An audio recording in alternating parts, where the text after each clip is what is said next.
అందరికీ నమస్కారం. నా పేరు doctor Paladugu Lakshminarayana, orthopaedic surgeon from Guntur. Knee replacement చేయించుకునే వాళ్ళల్లో సర్జరీ తర్వాత రికవరీ క్విక్గా ఉండాలన్నా, కాంప్లికేషన్స్ ఏం లేకుండా ఉండాలన్నా సర్జరీకి ముందే మన బాడీని, నీ జాయింట్ని కొంత ప్రిపేర్ చేసుకోవాలండి. అలా చేస్తేనే సర్జరీ తర్వాత సక్సెస్ రేట్ అనేది బాగుంటుంది.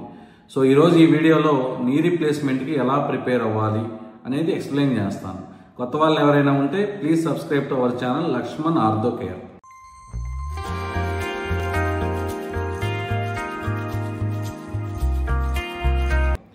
ఫస్ట్ అండ్ ఫార్మోస్ట్ ఇంపార్టెంట్, మన మోకాలు చుట్టూరు ఉండే కండరాలని స్ట్రెంథన్ చేసుకోవాలండి.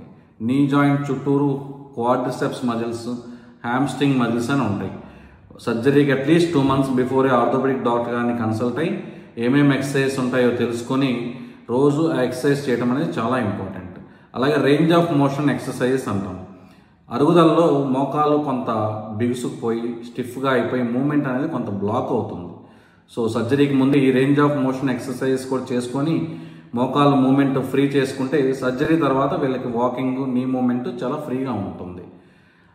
కొన్ని హెల్త్ కండిషన్స్ ఉంటాయి, షుగర్, బీపీ, హార్ట్ ప్రాబ్లమ్స్, ఇవన్నీ సర్జరీ ముందే చెక్ చేయించుకొని అన్నీ పర్ఫెక్ట్గా ఉన్నాయో లేదో చూసుకోవాలండి. లేకపోతే సర్జరీ తర్వాత ఇన్ఫెక్షన్ రిస్క్, ఆపరేషన్ గాయాలు మానకపోవటం, ఇలా సమస్యలు తలెత్తే అవకాశం ఉంటుంది. వెయిట్ రిడక్షన్, చాలామంది చాలా రాంగ్గా సర్జరీ తర్వాత బాగా వాకింగ్ చేసి వెయిట్ తగ్గుదామని అనుకుంటూ ఉంటారు. కానీ సర్జరీకి ముందే వెయిట్ తగ్గడం అనేది చాలా ఇంపార్టెంట్. ఎందుకంటే మనం మోకాల్లో వేసుకునే ఇంప్లాంట్ యొక్క లైఫ్ టైము మనం సర్జరీ టైంకి ఎంత వెయిట్ ఉన్నాము, తర్వాత ఎంత తగ్గామనే దాని మీద డిపెండ్ అయి ఉంటుంది. సో కొంత ఎక్సర్సైజ్ చేయలేకపోయినా, నడవలేకపోయినా డైట్లో అన్నా మేనేజ్ చేసుకొని వెయిట్ తగ్గడం అనేది చాలా ఇంపార్టెంట్. స్మోకింగ్ అలవాటు ఉంటే కంప్లీట్గా అవాయిడ్ చేసేయాలండి. ఎందుకంటే స్మోకింగ్ చేసే వాళ్ళు మన బోన్స్, టిష్యూస్, స్కిన్ ఇవన్నీ హీలింగ్ చాలా డిలేడ్గా ఉంటాయి. ఒకవేళ ఏదన్నా ఇన్ఫెక్షన్ వస్తే మన బాడీ ఫైట్ చేయలేదు. వీళ్ళల్లో స్మోకింగ్ అలవాటు ఉన్న వాళ్ళలో ఆ ఇన్ఫెక్షన్ గురించి ఫైట్ చేయలేదు. సో కంప్లీట్గా స్మోకింగ్ అవాయిడ్ చేయాలి. ఆల్కహాల్ కూడా అవాయిడ్ చేయడం అనేది చాలా ఇంపార్టెంట్. ఎందుకంటే ఆల్కహాల్ తాగే వాళ్ళల్లో సర్జరీ టైంలో బ్లీడింగ్ ఎక్కువ అయ్యే అవకాశం ఉంటుంది. అలాగే సర్జరీ తర్వాత కూడా వీళ్ళు ఎక్కువగా డీహైడ్రేట్ అవుతుంటారు.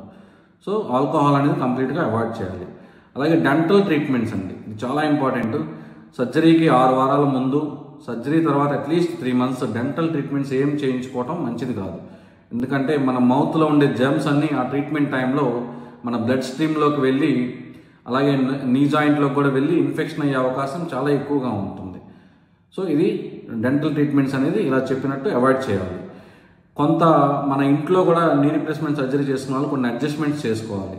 టాయిలెట్ సీట్ హైట్ పెంచుకోవాలి. టాయిలెట్ సీట్ రైజర్స్ అని వస్తాయి, అవి అరేంజ్ చేసుకొని పెంచుకోవాలి. మనం పడుకునే బెడ్ కూడా హైట్ కొంత అడ్జస్ట్ చేసుకోవడం మంచిది. అలాగే షవర్కి సంబంధించి కొన్ని సీట్స్ దొరుకుతాయి, అవి కూడా అరేంజ్ చేసుకోవడం చాలా మంచిది.